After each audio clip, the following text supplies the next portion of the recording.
Conságrate a Dios cada mañana. Haz de esto tu primer trabajo. Por la mañana, oh Señor, elevo a ti mi voz, a tu buen nombre doy loor, con gratitud mi Dios. Buenos días, Señor Jesús. ¿Qué tal, amigos? ¿Cómo amanecieron? Esperamos que todos estén bien y contentos. En este día pidamos al Señor Jesús que nos ayude a ser la sal de la tierra para poder dar sabor a nuestro mundo. Pidamos que obre en nosotros para hacer de este mundo un mejor lugar. Bienvenidos a su programa Buenos días, Señor Jesús.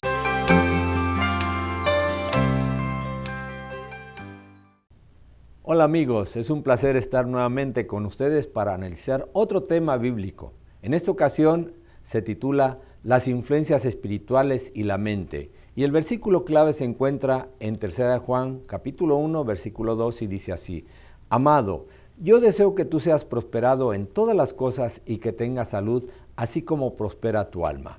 Oremos, por favor. Gracias, Señor, por el privilegio de disfrutar de este día. Bendícenos como lo has hecho hasta ahora. Lo suplicamos en el nombre de Cristo Jesús. Amén.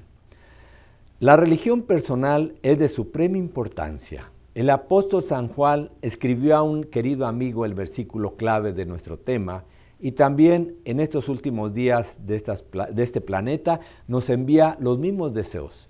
La salud del cuerpo depende mayormente de la salud mental. Se dice que el 90% de nuestras enfermedades son mentales. Por lo tanto, si comemos o bebemos o si hacemos otra cosa, hagámoslo todo para la gloria de Dios. La religión personal se revela por la conducta, las palabras y las acciones. Produce un constante crecimiento hasta que finalmente la perfección reclama la alabanza del Señor. Vosotros estáis completos en Él. Colosenses 3:10. La religión pura y sin mácula no es un sentimiento, sino la realización de obras de misericordia y amor. Esta religión es necesaria para la salud y para la felicidad. Entra en el templo contaminado del alma y con un látigo echa a los intrusos pecaminosos. Ocupando el trono, consagra todo con su presencia, iluminando el corazón con los brillantes rayos del sol de justicia. Abre las ventanas del alma hacia el cielo, permitiendo entrar la luz del sol del amor de Dios. Con ella entran la serenidad y la compostura, aumentan el poder físico, mental y moral, porque la atmósfera del cielo, como un agente viviente y activo, llena el alma. Cristo es formado en lo íntimo, la esperanza de gloria. Dios es la fuente de vida, luz y gozo para el universo.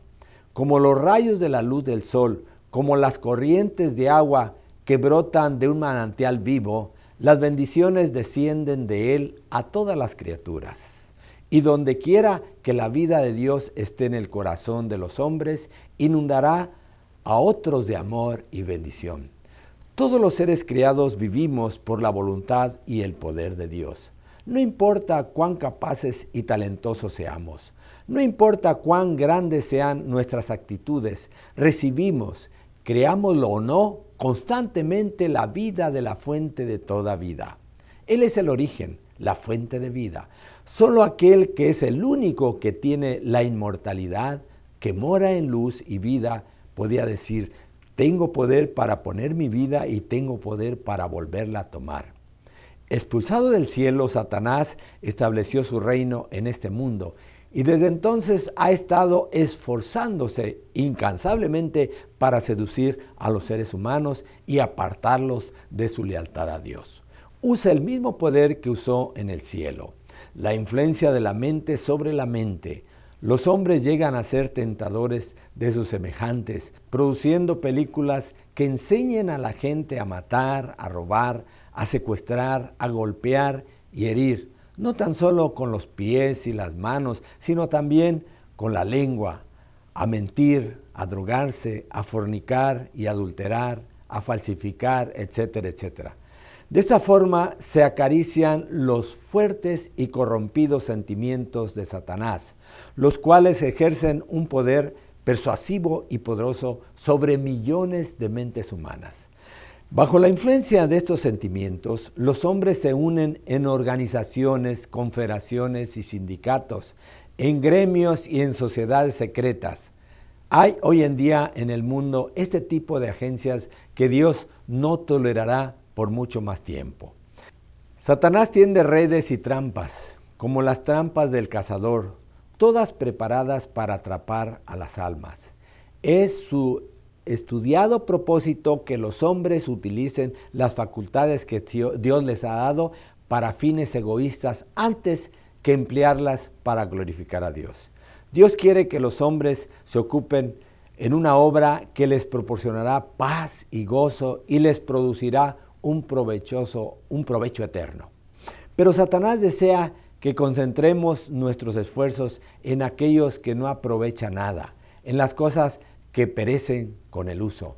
No hemos de suponer que desde la transgresión de Adán, Dios haya dado a los seres humanos un nuevo orden de energía y pasiones, porque entonces parecería como que Dios hubiera intervenido para implantar en la raza humana propensiones pecaminosas. Cristo comenzó su obra de conversión tan pronto el hombre transgredió, para que por medio de la obediencia a la ley de Dios y la fe en Cristo pudiera recuperar la perdida imagen de Dios. Cada uno de nosotros tiene que elegir uno de los dos estandartes. Este es el gran dilema. Aquí están los dos grandes poderes que se enfrentan, el príncipe de Dios, Jesucristo, y el príncipe de las tinieblas, Satanás. Aquí llega a cada uno de nosotros el conflicto directo. Hay solo dos clases en el mundo y cada ser humano se alistará bajo uno de los dos estandartes. La bandera de su Creador, Redentor y Sustentador, Jesucristo, o la bandera del saqueador, ladrón y destructor, Satanás. Así como el pecado afecta al ser entero, de la misma manera lo hace la gracia divina. Por gracia somos salvos, por medio de la fe, no por obras para que nadie se gloríe. Es el corazón descarriado el que ha arrastrado las facultades de la mente. Todo aquel que quiera aprender la ciencia de la salvación debe ser un estudiante sumiso en la escuela de Cristo, para que el templo del alma pueda ser el lugar de la morada del Altísimo. Si queremos aprender de Cristo, el alma debe vaciarse de todas sus orgullosas posesiones para que Cristo pueda impresionar su imagen en nuestra mente. Contemplando a Jesús, quien es el autor y consumador de nuestra fe, desaparece todo deseo de glorificación propia. Se origina un espíritu de humillación y de humildad de la mente. Cuando contemplamos la cruz, podemos ver la admirable provisión que el cielo ha proporcionado a cada creyente. Dios en Cristo, si se lo ve correctamente, nivelará la exaltación y el orgullo humano. No habrá exaltación propia, sino que habrá una verdadera humildad. Cristo hace que sus discípulos lleguen a una unión viviente con Él y con el Padre. El hombre es hecho completo en Cristo Jesús mediante la obra del Espíritu Santo en la mente humana. La unidad con Cristo establece un vínculo de unidad mutua. Esa unidad es la prueba más convincente ante el mundo de la majestad y virtud de Cristo y de su poder para eliminar los pecados. Solo Dios puede elevar el valor moral del hombre, pero esto dependerá de su unión con Cristo, porque Dios es el único que puede elevar al hombre en la escala de la dignidad moral mediante la justicia de Cristo. El honor y la grandeza mundanos tienen el valor que el Creador del hombre coloca sobre ellos. Su sabiduría es necedad y su fortaleza es debilidad. Oremos, por favor. Crea, Señor, en nosotros una actitud de humildad y ayúdanos a someternos a tu voluntad y a imitar a nuestro Señor Jesucristo. Lo suplicamos en el nombre de Cristo Jesús. Amén.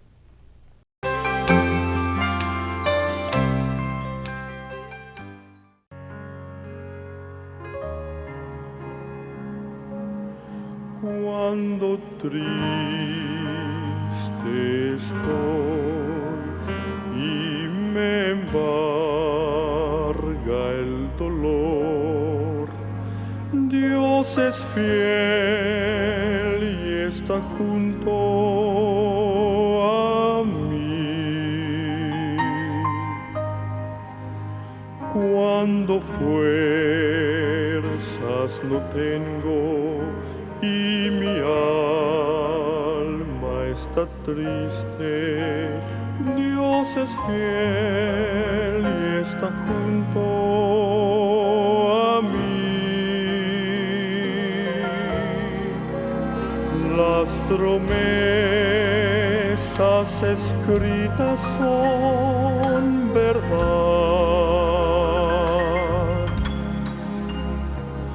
Cada cosa imposible Dios la puede hacer. Siempre es fiel a mí. Nuestro Dios misericordia es y amor. Pero en mi alma hay preguntas que me hacen dudar, mas Cristo es fiel a mí.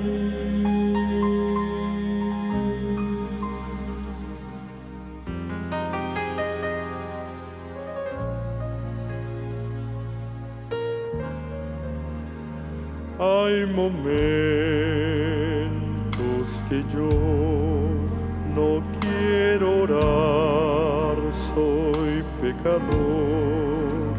Aún así, Dios es fiel a mí. Día en día mi egoísmo se refleja en mi vivir, y aún así Dios es fiel a mí. Siempre puedo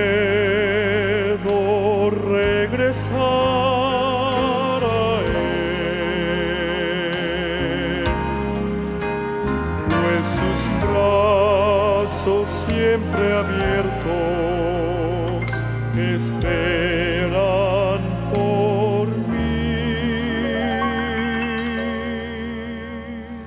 Siempre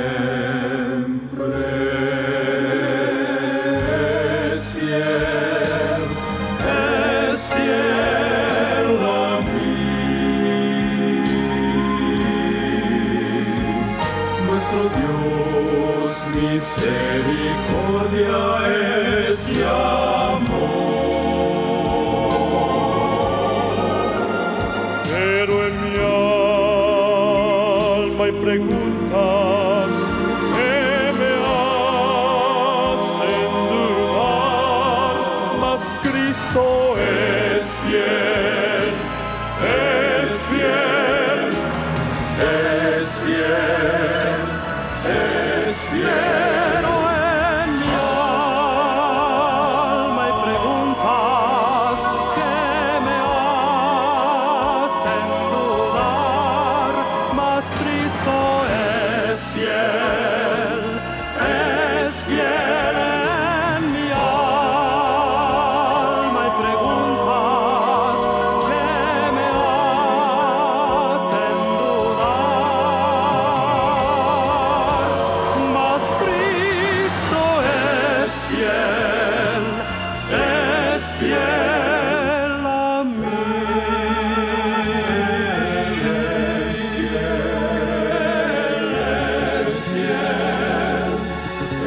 Es fiel, mi Cristo es fiel, es fiel.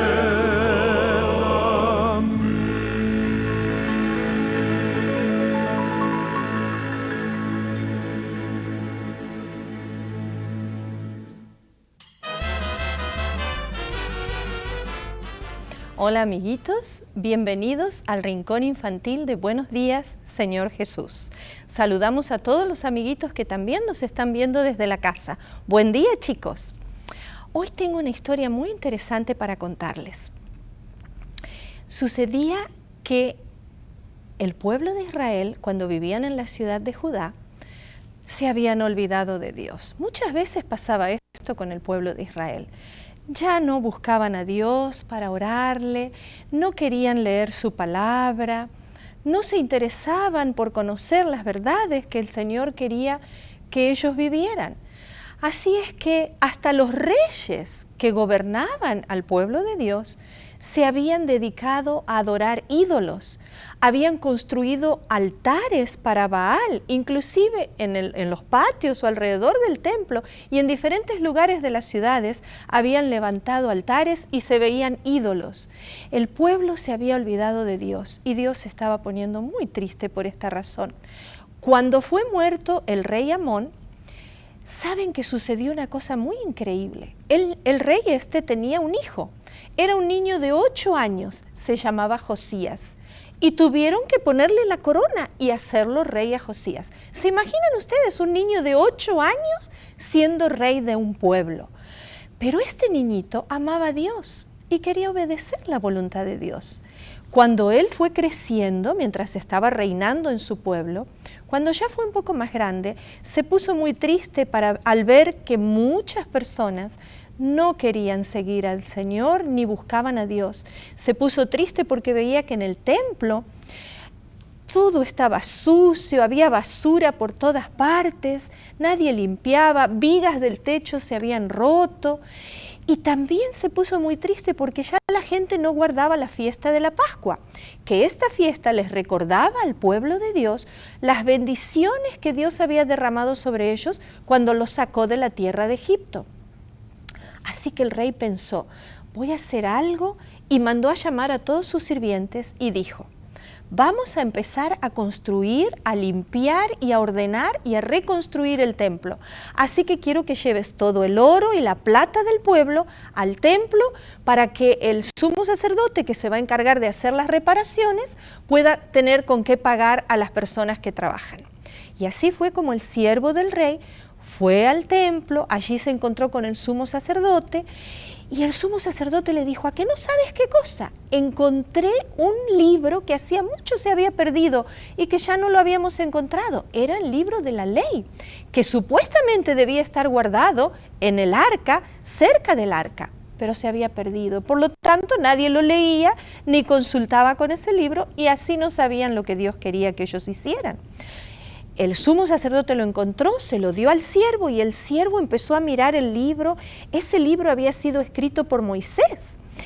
Y se fue corriendo al palacio, se lo llevó al rey Josías y le dijo, mira rey lo que encontraron. Aquí está el libro. Y el rey Josías le dijo, pues empieza a leérmelo.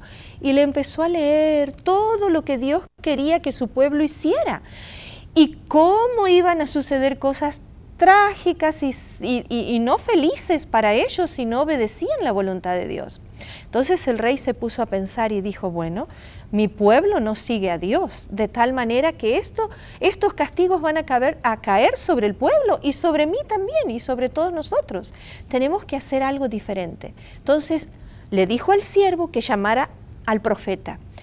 Y el profeta le dijo lo que podían hacer. Lo que ellos hicieron fue que el rey mandó a llamar a todo el pueblo que se congregara afuera del templo. Y cuando estaban todos ahí, el rey Josías se puso en pie y se puso a leer todas las cosas del libro, que era la palabra de Dios, lo que Dios quería que su pueblo hiciera.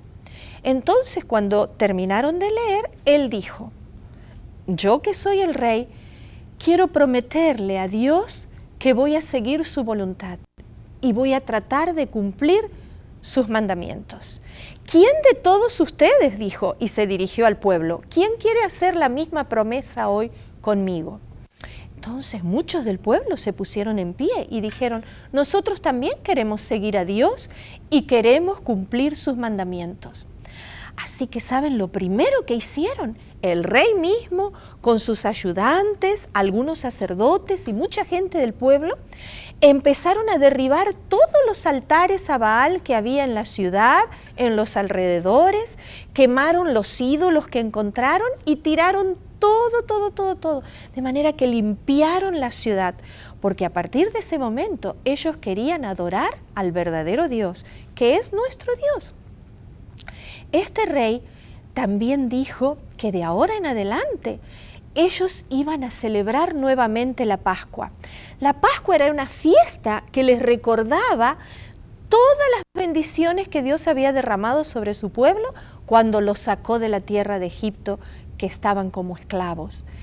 Y entonces el pueblo estuvo muy feliz de poder celebrar esta nueva fiesta, estuvieron muy felices de poder adorar al verdadero Dios.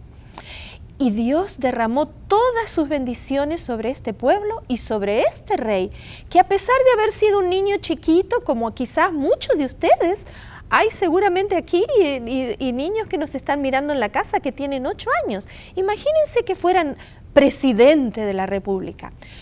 Cosas hermosas que hizo este niño. Con 8 años empezó a ser rey y fue creciendo, y Dios lo bendijo durante todo su reinado, durante todos los años que guió al pueblo de Dios, porque él amaba a Dios y quería que su pueblo siguiera la voluntad de Dios y obedecieran lo que Dios decía en su palabra. Qué hermosa historia que encontramos en la Biblia sobre el rey Josías. Nos despedimos de ustedes, niños y amiguitos, hasta la próxima. ¡Hasta luego!